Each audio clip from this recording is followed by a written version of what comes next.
Hello everybody, welcome back to Study is Key. That is, welcome back if you've been here before. If you've not been here before, welcome to the channel. Hopefully you'll stick around to the end of the video and then subscribe to the channel so you can stick around for future videos as well.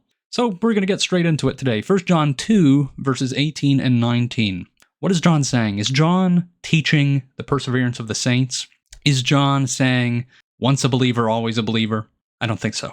And we're going to get into why I think that's the case. Now, I'm well aware. I mentioned, the phrase "perseverance of the saints," but I know that Calvinists are not the only ones who believe in this doctrine. I know that there are many Christians out there, some in my own life group, my own Bible study group, who believe that once a believer, you can never not be a believer. That is, if you are a genuine believer. And I don't think that's accurate. And at the very least, I want to encourage people who believe in that to not try to support that from this text here. That's my mission statement here today. If anything, it's not to say, hey, because I'm right about this, you cannot believe in the perseverance of the saints anymore. That's not what I'm doing. What I'm doing is saying, if you believe in the perseverance of the saints, you cannot support that doctrine from this text here. And hopefully I'll show that convincingly. I don't think it's very long to do. It's rather simple.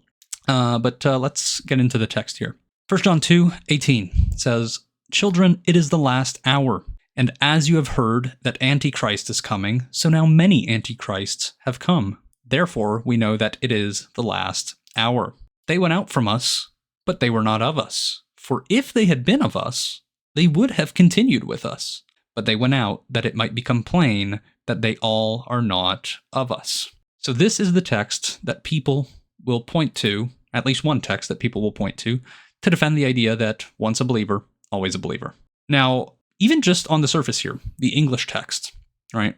It says they went out from us. Well, actually, before I even get into that, who are the Antichrists? Just to, give a little bit of context. In verse 7 of 2 John, it says, "For many deceivers have gone out into the world, those who do not confess the coming of Jesus Christ in the flesh." Such a one is the deceiver and the Antichrist. So, that being the case, these Antichrists who have come are people who do not confess that Jesus has come in the flesh. And at the beginning of 1 John, John labors to point out the various ways in which their physical senses perceived or experienced Jesus, to point out, this guy was flesh. He was not some sort of like phantom or something like this. That was one of the earliest heresies. And so anyways, you get to verse 19, and he says, they went out from us, these people who don't confess that Jesus came in the flesh. They went out from us, but they were not of us. For if they had been of us, they would have continued with us. But they went out that it might become plain that they all are not of us. Now, what happens very often here is people will read this, they went out from us, but they were not of us, as if it's saying they went out from us, but they were never of us. For if they had been of us, they would have continued with us, but they went out that it might become plain that they all were never of us. But it doesn't say never. It doesn't say never. It just says that they were not of us. Now, you might be wondering, well, how does it change anything if it says not? Well, I drew this for a friend a while back, this sort of little cartoon to help him understand 1 John 2:18 and 19. And this is what it looks like. So let me pull that up here. Here's my beautiful little cartoon. So in my cartoon, you have the Christians who are in blue. So these are Christians. And you have these people who are saying that Jesus Christ was not of flesh. He was not a fleshly being. He was not an actual human being. These Gnostic antichrists. And so what you have is you have these Christians, these actual Christians, and you have these people who believe that Jesus did not come in the flesh, who are, hanging out in this assembly, the Christian assembly. And suddenly this comes up, right? This guy, the real Christian, says, Christ had a physical body. And then these people who don't believe that, they hear that, and they just decide to leave. And so then you have this guy here, who was not here before, who comes along, he goes, hey guys, what did I miss? Where did the others go? And so what this guy says, he says what John says. Oh, they went out from us, but they weren't of us. For if they had been of us, they would have continued with us. But they went out that it might become plain that they all are not of us. Now, here's what's very important to grasp.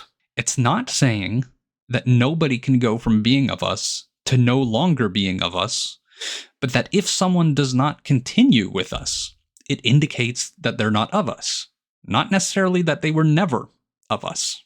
Okay, that's an important distinction. Let me read that again. It's saying that if someone does not continue with us, it indicates that they are not of us, not necessarily that they were never of us. So picture this, right? You could picture easily, just grant for the sake of argument right now, okay, that these people, they could have been true Christians before. Okay, let's see how that plays out. You got these people. Let's suppose that this guy was once blue, right? This little, I don't even know if you can see my mouse, but this guy here, let's pretend that this guy was once a real Christian. He once believed, like this guy over here believes, that Christ had a physical body. And after having a conversation with this guy in some other corner of the assembly, this guy believed what this guy believes. This guy came to believe, this Jesus Christ guy was not a real human being. Oh, that's interesting. Okay, yeah, no, that makes sense to me. Yeah, okay, so he didn't actually come in the flesh, this guy. And so let's pretend this guy became a Gnostic Antichrist because of this guy's influence.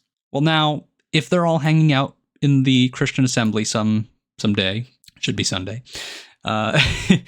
and they both hear this guy say, Christ had a physical body. Well, now, they might be like, you know what? We're gone. We're not sticking around. We don't believe what you're saying here, blue sir. And now this guy comes along, says, hey guys, what did I miss? Where'd the others go? What happened? Why'd they leave? Now this guy gives the answer, right? They went out from us, but they were not of us. For if they had been of us, and now I want you to imagine that what this blue guy is saying, he's saying about this guy, the guy who once was of them, who once believed that Christ had a physical body, but was convinced by this guy that that's not the case. He's saying of this guy, let's just change the they to he, because in this, little cartoon, if you can even call it that, I'm just referring to one guy who once was a Christian. He went out from us, but he was not of us. Okay? For if he had been of us, he would have continued with us. But he went out, that it might become plain that he was not of us. You can absolutely say that of somebody who once was part of your gang, part of your crew. I don't know why I chose those words. You could say that about somebody who once was a Christian. And that's exactly what I think is going on. He's not giving some sort of theological point about, once a believer, always a believer. No, what he's saying is the reason these people departed is because they don't believe what we believe. If they did, they would have stuck around, but they obviously don't believe what we believe, and so they left. That's all he's saying. He's not saying they never believed what we believed. He's just saying, well, if they had believed what we believed, they would have stuck around, but obviously they don't, so they left, right? That's literally all that's going on. Let's do a little something here. Let's go to the Greek. I won't labor the point too much. So for example, or actually, let me go here first. Actually, no. I'm going to change my mind again. Let's go to John 20, verse 25. It says, so the other disciples told him, we have seen the Lord. But he said to them, that is, Thomas said to the other disciples, everyone knows this passage. Thomas said to the other disciples, unless I see in his hands the mark of the nails, and place my finger into the mark of the nails, and place my hand into his side, I will never believe. I will never believe. Now, if you look at the Greek, you have what's called the double negation. You have ou and me. Ou, me. That's a double negative, and pistiuso here means believe. So never believe. The way you would say never in Greek is by having these two negative particles together.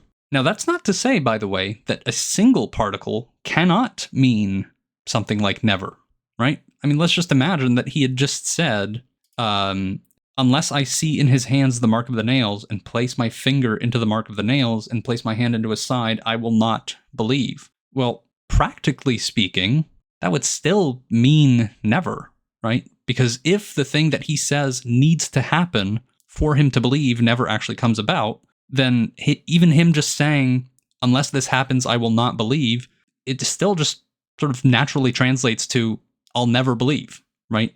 If this doesn't happen, I won't believe. Well, if it ever happens, then you'll never believe. So he wouldn't even have to use the double negative to mean never. Okay, don't get me wrong. I'm not saying that you absolutely need the double negative to mean never. What I'm saying is, if you don't have the double negative, you certainly cannot make the argument grammatically that you have to take it that way, right? You have to take it as never in John 20:25 here because you do have the double negative. But in the Greek of 1 John 2:19 here, what you have is hati uk eisin pantes ex hemon. And that literally means that not are all of us. Uk here is one negative particle. You don't have the may here. You just have uk. So it literally does not say never. It says not. Now again, I'm not saying that uk cannot mean never. What I'm saying is you cannot argue that I have to take it to mean never here. There's no grammatical reason for me to take it as such, and there's also no contextual reason for me to take it as such. So really, 1 John 2:18 through 19 is kind of just up in the air. It can mean one, can mean the other. Now, I think that the fact that he doesn't use the double negative is at least a slight bit of evidence on my side that he doesn't mean never. But I'm not going to stake anything on that, or at least not very much. So my point really here today isn't to say, look, he doesn't use the double negative, therefore your reading must be incorrect. No, what I'm saying is he doesn't use the double negative, and the way that I've offered to read this text is perfectly consistent with the Greek and even with the English translation. And so really, I don't think this text can be forced. I mean, I certainly wouldn't force it for my side because, I mean, it doesn't prove my side. At the very least, it would just be consistent with it. I think it is consistent with my side. But I think that people who believe in the perseverance of the saints cannot point to 1 John 2:18 through 19 as if it proves their position. I think it's inconclusive. I think that's the most honest way of interpreting this text. It's inconclusive. If somebody reads 1 John 2:19 in accordance with the perseverance of the saints, it's going to be because of what other texts elsewhere mean in their minds. And the reason that I take 1 John 2:18 through 19 to mean what I think it means is because of what I think other texts elsewhere mean. That's just the nature of things when a particular passage is inconclusive as far as, which particular theological position it aligns with. So, I guess that's all for today. Hopefully you guys enjoyed the video. Please leave a like if you enjoyed it. Subscribe to the channel as well. We're getting rather close to 200 here, which is kind of exciting. It's not huge, but it's kind of exciting. I've been enjoying recording YouTube videos, and I intend to continue doing that. And so when I see that subscriber count grow and I see the likes on the videos and the comments, it lets me know that you guys are actually finding value in these videos, that you're enjoying them. And that's really what this is all about. I want to provide value to the church. I want to help people think through these issues.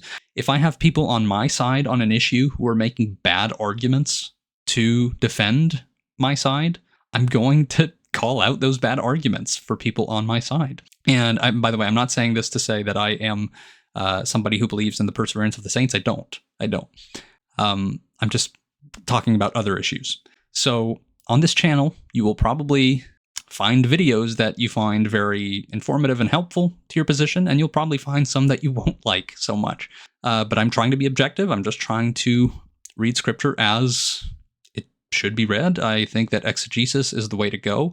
You shouldn't just go to a text, have your presuppositions, and read it through your presuppositions. You should look at every text as if you're coming at it from a clean slate, examine the grammar, think logically about what it could or could not mean, and whether one position has to be correct or is most likely correct than the other for contextual reasons or something like this. And just so happens that this text here, I think, is inconclusive. I think that Calvinists cannot use it as a proof text, and I certainly can't use it for my position either. I just think that it's consistent with mine. So, bottom line, I think that 1 John 2, verses 18 through 19 should be left out of the conversation between Calvinists and non-Calvinists, between people who hold to the perseverance of the saints and people who don't hold to the perseverance of the saints. There are better texts to be pointed to on both sides of the discussion. But anyways, yeah, that's all for today. And hope you guys enjoy the video. See you guys next time. Share, like, comment, subscribe, do all those things. Bye-bye. Remember that study is key. I almost forgot my outro. Darn it.